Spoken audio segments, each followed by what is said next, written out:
Bueno, un saludo para todos. Hoy estamos acá con un nuevo video forestal y hemos.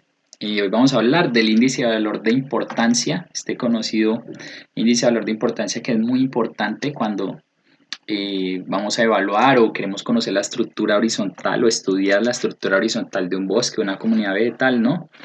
Pero hoy vamos a hablar de lo que no nos dicen sobre el índice de valor de importancia o de lo que pues podríamos algunos de nosotros llegar a desconocer sobre este índice de valor de importancia.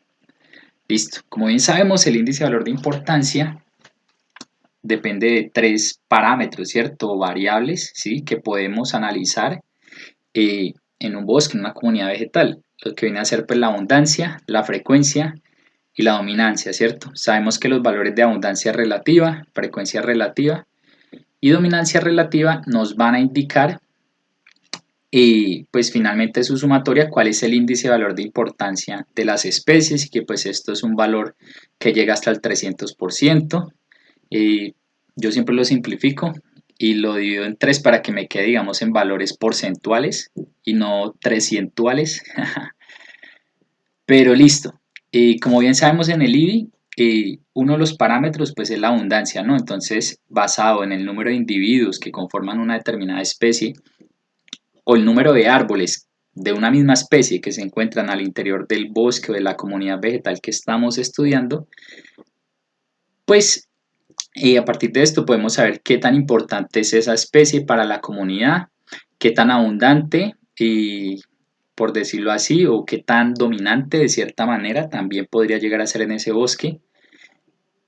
Y también nos podría incluso este valor de la abundancia, o sea, más allá de servirnos para calcular el IBI y para otras cosas, nos ayuda también a comprender en qué estado sucesional podría encontrarse ese bosque o esa comunidad vegetal. Es decir, que nosotros queremos calcular esto para finalmente calcular el IBI, pero más allá de eso podemos analizar de manera individual cada uno de estos valores y nos va a dar información importante y esa misma información nos va a permitir comprender por qué es que son utilizados para calcular el peso ecológico de cada especie, ¿cierto? Entonces, claro, este valor de abundancia a mí me puede decir en qué estado sucesional se encuentra el bosque. Si yo encuentro que evalué un bosque, monté, no sé, X unidades de muestreo, parcelas, y encontré que la más abundante es el yarumo, seguida de un balso, seguida de un surrumbo, no sé, trema micranta, seguida de una especie de croton, pues yo ya voy empezando como a analizar que estoy evaluando una comunidad en un estado sucesional temprano o intermedio, sí, pero que no estoy evaluando un bosque maduro, un bosque conservado, un bosque climático, ¿cierto?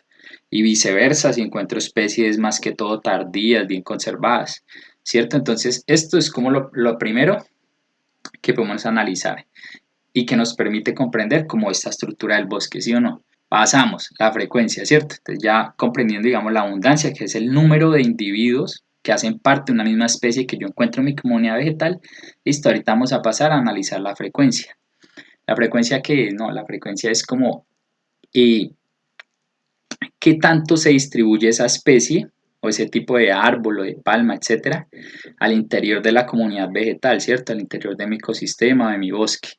Entonces, si yo encuentro que monté, no sé, 10 parcelas de muestreo para conocer el estado de un fragmento de bosque y veo que una especie estuvo en esas 10 unidades de muestreo, pues eso me quiere decir que es una especie que presenta una muy buena distribución al interior del bosque. Y más que ser un valor que me sirve para calcular finalmente un IBI, me indica que esa especie probablemente tiene una gran probabilidad o capacidad de perdurar en el tiempo en ese bosque, es decir, que su supervivencia está más o menos asegurada a lo largo del tiempo en ese bosque, porque si ese bosque llega a ser afectado por un evento natural o un evento antrópico, una intervención humana, si se afecta una parte, muy probablemente van a quedar individuos de esa especie en otra parte del bosque. Entonces, por eso es que la frecuencia también toma un valor sumamente importante al momento de calcular el índice de valor de importancia, porque me dice como qué tan representada está esa especie a lo largo de la comunidad vegetal que estoy evaluando, ¿sí o no? Pero listo, muchas veces nos complicamos calculando otros índices como el grado de agregación, como otras cosas, digamos, que nos ayudan a comprender qué tan dispersas o tan agrupadas están las especies, ¿cierto? Pero nosotros con los valores de abundancia y frecuencia que calculamos para conocer el índice de valor de importancia, también podemos de manera aproximada acercarnos al conocimiento de esto, ¿cierto? Yo por lo menos acá veo, esto fue un estudio que hice en un bosque denso en Antioquia. La verdad las parcelas, el tamaño era muy pequeño, eran parcelas muy pequeñas, así pues definieron el estudio, no era un estudio con fines de aprovechamiento ni nada por el estilo, era más de reconocimiento preliminar para un plan de conservación que querían hacer, un proyecto de conservación muy bonito. Entonces, acá podemos ver por lo menos el chiriguaco, Cletra fagifolia, eh, se encontraban 8 individuos, ¿cierto? En la comunidad vegetal evaluada. Y vemos que están distribuidos en 4 unidades de muestreo. Podemos decir que están relativamente dispersos, son individuos que se encuentran dispersos y no podríamos saber exactamente si 2 en cada parcela o etcétera, pero sí sabemos que están en cada uno de los sitios que se visitaron. Ya con eso podemos decir, ah, mire, hay 8, pero, uy, madre, estuvieron en 4 sitios esos 8, eso quiere decir que están dispersos. Bien, miramos por lo menos el caso acá de Hierónima SP, un candelo, más conocidos como candelos, bueno, de seguro tendrá otros nombres. Vemos que hay 7 individuos, casi la misma abundancia que la del chiriguaco, la cletra, ¿cierto? Pero vemos que solamente estuvieron representados o se encontraron en un sitio, en una parcela de muestreo, en un lugar de ese bosque, de ese ecosistema, esa comunidad vegetal. ¿Esto qué nos indica? Nos indica que es una especie con una distribución agregada, con una distribución agrupada, por decirlo así. No están dispersos, sino que se encuentran agrupaditos y no necesito hacer un análisis de grado de agregación para poderme dar cuenta que Hierónima sp es una especie que en esa comunidad vegetal presenta una distribución agrupada. Claro, ella al estar solamente en este bosque, en este sitio del bosque, pues va a presentar un menor peso ecológico que por lo menos el chiriguaco, a pesar de que tiene un buen número de individuos. Vemos que tiene más individuos que todos estos que están antes en la tabla, pero su índice de valor de importancia es menor. ¿Y por qué es? Es porque solamente se encuentra en un sitio y esto quiere decir que aunque es importante para ese bosque, si ese sitio de ese bosque llega a ser afectado, llega a ser talado, llega a ser intervenido, lo más probable es que esa especie desaparezca. Entonces, por eso no es una especie que tiene un peso ecológico tan significativo en comparación con otras que se distribuyen mejor, ¿cierto? Entonces ahí ya estamos viendo abundancia y frecuencia, dos variables que a mí me ayudan a ver muchas cosas más allá que uno normalmente no analiza y no tiene en cuenta, ¿cierto? En este caso, las que estamos analizando principalmente son de estructura horizontal, o sea, hasta acá estamos analizando estructura horizontal, que en la finalidad todas estas variables pues son de estructura horizontal, principalmente, ¿no? Y que al final nos van a servir para calcular el índice de valor de importancia, que también es un índice utilizado para conocer la estructura horizontal de un bosque, ¿cierto? Listo. Bueno, antes de continuar acá con la dominancia, y acá pues cabe aclarar que realmente la frecuencia, digamos, el cálculo de la frecuencia absoluta es porcentual, o sea, según la teoría, ¿no? Es decir, uno debería dividir el número de unidades de muestreo y en las que se encontró la especie entre el número total de unidades de muestreo que se montaron en esa comunidad vegetal o en esa cobertura o en ese ecosistema, ¿cierto? Y realmente yo nunca lo hago así porque se me hace como más práctico dejar acá el número que me sirve como esta información, plasmarla y poderla mencionar dentro de los documentos, el número de las parcelas, sí, es como más fácil decir que estuvo en 4 a decir que estuvo en el 25% de las unidades o en el 30%.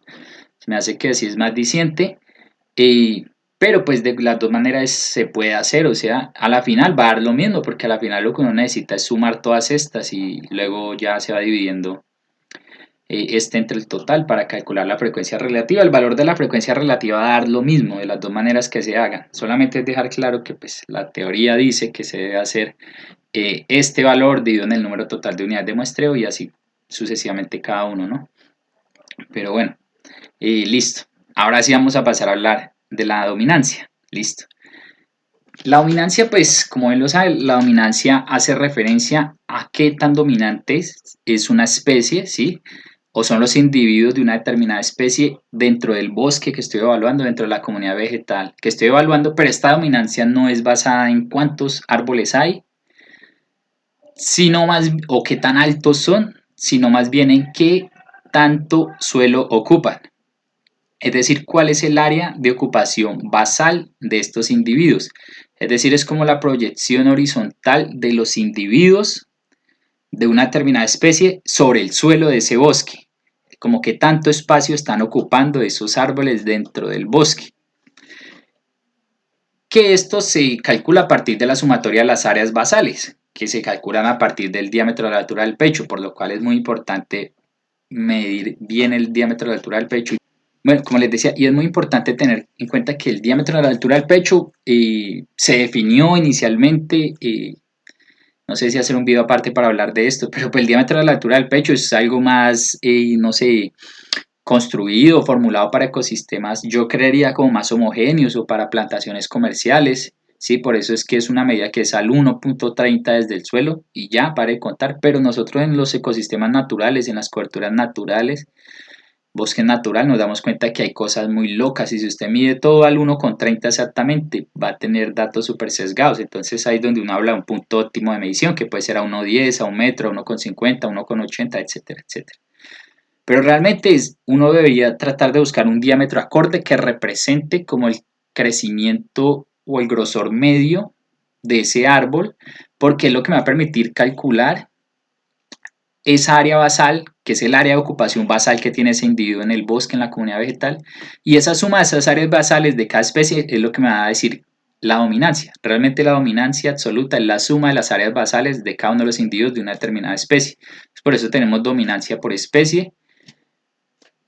Entonces, más allá de ser un índice que nos ayuda a decir, bueno, qué tanto ocupa esta especie en el bosque y que sumado a la frecuencia y a la abundancia me va a ayudar a calcular el índice de valor de importancia o el peso ecológico de esa especie, o sea, más allá de eso, la dominancia también me puede ayudar a analizar otras cosas que ocurren al interior de este bosque.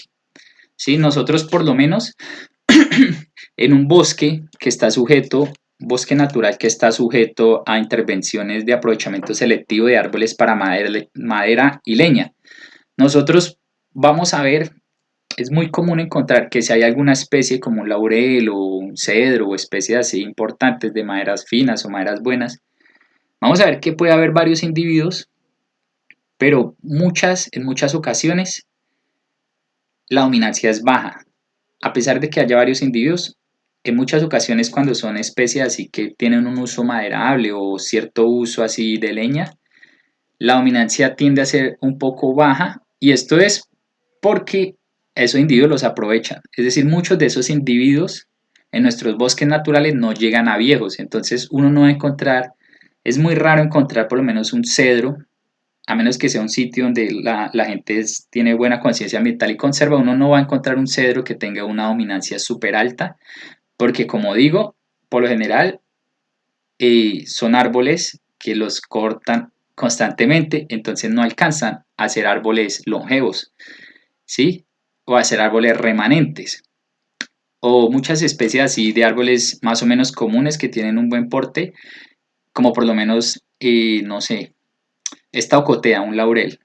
Vemos que hay 4 individuos, pero realmente su dominancia no es tan alta. Es una dominancia relativa baja. Mire, su área basal suma solamente 0,19 y es eso porque son individuos que no alcanzan a llegar a ser longevos porque tienen propiedades maderables. Entonces eso nos ayuda a analizar todo esto. Entonces uno muchas veces se da cuenta que por lo menos Ficus tondusi, los cauchos, pasa mucho con los cauchos, los higuerones al interior de los bosques, y es que son árboles que encontramos uno o dos individuos, pero tienden a tener unos diámetros muy grandes, es decir, son árboles dominantes en cuanto a su ocupación basal en esa comunidad vegetal.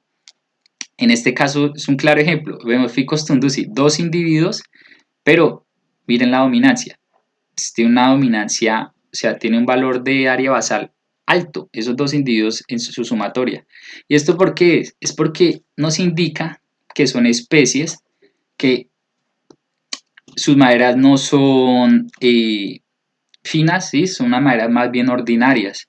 Entonces esto hace que pues, no sean árboles apetecidos por los leñadores, ¿sí? Por lo cual muchos de estos árboles podríamos considerarlos remanentes de las comunidades vegetales. Son árboles que llevan muchos años haciendo parte de esta comunidad vegetal, de esta estructura de este bosque. Son árboles que presentan una función ecológica sumamente importante porque también ofrecen refugio, alimento a muchas otras formas de vida. ¿Sí? Tal vez muchos campesinos sepan esto, entonces también por eso los conserven. Entonces, digamos que acá no solamente es como un valor, sino que lo podemos asociar con la abundancia y con la frecuencia. Vemos, está en un solo sitio del bosque dos individuos de esta especie y son sumamente grandes. ¿Esto qué quiere decir? Que son individuos remanentes, son árboles remanentes que se han conservado a través del tiempo, probablemente sean individuos grandes, longevos, y estos individuos hacen que esta especie tenga un papel importante al interior de este bosque porque son árboles grandes, ¿sí? Que están cumpliendo un rol ecológico sumamente importante en el bosque y por tal razón, a pesar de tener una frecuencia tan baja y de tener una abundancia tan baja, ¿sí? Tienen un índice de valor de importancia alto en esta comunidad vegetal. Están entre los primeros en cuanto a peso ecológico dentro del bosque y es por esto mismo. Entonces, si ven, son cosas que muchas veces uno pasa desapercibidas y uno al final dice, no, tal árbol tuvo una abundancia de tanto, una frecuencia de tanto, una dominancia de tanto, razón por la cual su IBI fue alto, fue del 9 punto algo, tiene un peso ecológico alto. Bueno, ¿y qué? ¿Pero qué más? Entonces, digamos que son cosas más allá que uno puede analizar y le ayudan a conocer en mejor medida qué es lo que está ocurriendo al interior de este bosque, ¿cierto?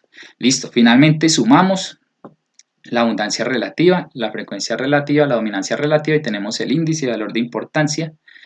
Lo podemos así organizar como lo hice yo, de mayor a menor y listo. Hasta ahí tenemos el índice de valor de importancia que me indica cuál es el peso ecológico de cada especie al interior de esta comunidad vegetal. Listo. Y esto es estructura horizontal. Hasta aquí probablemente mucho de lo que ya les dije, todos lo sabemos y todos nos lo han enseñado, todos lo hemos leído en alguna parte. Pero algo que muchas veces no nos dicen sobre el índice de valor de importancia es que este índice también nos puede ayudar a conocer qué tan diverso, ¿sí?, puede llegar a ser el ecosistema que estamos evaluando. Incluso este índice nos puede ayudar a comparar qué tan diverso o heterogéneo es un bosque con respecto a otro bosque, las mismas características en otro sitio, ¿cierto? Entonces podemos hacer comparación. Entonces siempre nos han enseñado que el índice de valor de importancia es un índice de estructura horizontal, un índice ecológico, pero no nos dicen que también es un índice que nos puede ayudar a conocer qué tan homogéneo o heterogéneo es ese bosque y obviamente entre más heterogéneo sea un bosque pues quiere decir que está más conservado, ¿cierto? Entonces, ¿cómo nosotros logramos saber esto? Listo.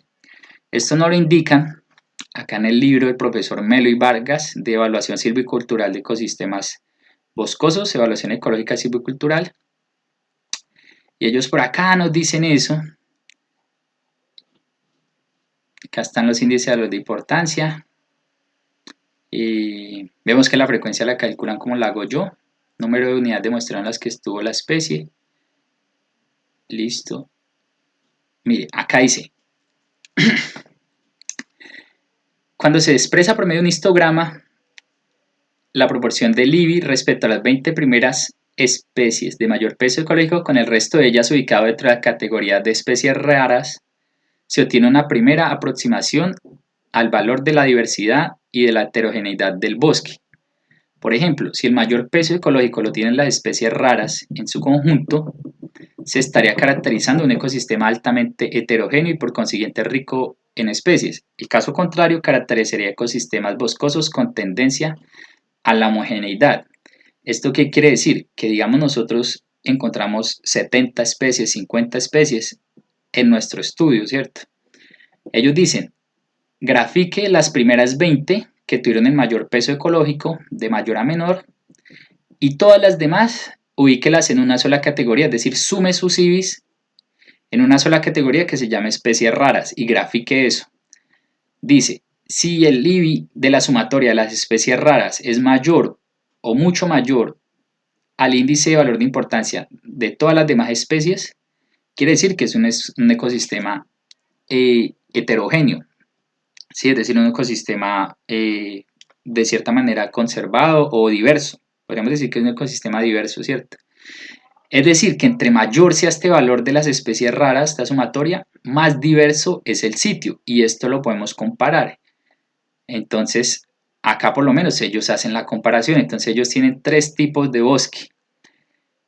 En todos, las especies raras fueron mayores, es decir, que todos son ecosistemas diversos. ¿Sí? Porque estaban evaluando bosques húmedos tropicales. Pero acá vemos que tienen un bosque primario y en el bosque primario la sumatoria de las especies raras fue mucho mayor que al bosque secundario en recuperación y que al bosque secundario temprano o al que recién está empezando a recuperarse, es decir, al más intervenido. Entonces, a pesar de ser un índice de estructura horizontal, también es un índice del índice de valor de importancia de diversidad. Lo podemos utilizar como un índice de diversidad para conocer y comparar diversos sitios. Entonces, yo por lo menos este estudio lo hice en un municipio que es una locura porque es un municipio montañoso, es una zona montañosa, es un bosque montano bajo, bosque muy húmedo montano bajo, pero este municipio hace parte de la región del Chocó biogeográfico. Entonces pasa algo muy curioso, que encontraba uno muchas especies de zona húmeda tropical, muchas especies o familias tropicales, encontraba uno miristicaces, calofilaces, por ejemplo, ¿cierto? Como para nombrar esas que son como las más representativas. Entonces esto hacía que eran bosques muy diversos y de hecho el esfuerzo de muestreo fue bajo, yo creo que debió haberse muestreado más, pero pues las características del sitio, tiempo, recursos, etcétera, lo impidieron, como muchos estudios que uno normalmente hace, ¿cierto? Aún así, en este estudio yo lo grafiqué, o sea, acá están todas, 44 especies identificadas, pero acá la tengo, la graficación, bueno, la graficación, bueno, acá plasmo más bien las 20 primeras especies y luego el conjunto de las especies raras y vemos que la especie de mayor peso fue de 928, que fue el chiriguaco, o sea, seguido de lejos por el granizo, ¿cierto? Pero vemos que la suma de las especies raras dio un índice mucho mayor, ¿cierto? 4 veces mayor, casi 4 veces mayor que este. Y acá en el gráfico se ve. Esto quiere decir que este ecosistema era un ecosistema altamente diverso, era un ecosistema de cierta manera con un buen estado de conservación. Y esto nos puede decir mucho a la hora de tomar decisiones también respecto a la finalidad que estemos buscando. Por lo menos en este caso ellos querían evaluar distintos predios para mirar cuáles eran los más opcionados en temas de conservación. Este predio tiene un gran potencial en temas de conservación y acá lo vemos por qué. Y esto lo podemos comparar y calcular para cada uno de los predios y nos puede dar información importante y tomar decisiones técnicas y tener un aval riguroso de por qué se seleccionó un sitio o el otro, o por qué se va a intervenir este para mejorarlo y no este, porque tal vez este no lo necesita porque ya está bien conservado y este sí lo necesita. Entonces, pues esa era la finalidad del video de hoy, compañeros. Acá en Forestaliemos, que discutiéramos pues como todo este tema, nos diéramos cuenta de toda la importancia que tiene el índice de valor de importancia y de todo lo que podemos analizar más allá de simplemente este valor final. Espero les haya gustado el tema, espero les sirva, lo puedan aplicar y más adelante les traeré así otras discusiones y temas más polémicos sobre cosas forestales que nos conciernen a todos y que debemos entender y comprender pues en pro de estudiar de manera correcta y de manejar de manera correcta nuestra biodiversidad, que pues es como la finalidad, ¿cierto? Entonces listo, muchas gracias por su tiempo, por su atención, espero les guste, compártanlo y nada, cualquier cosa ahí estamos.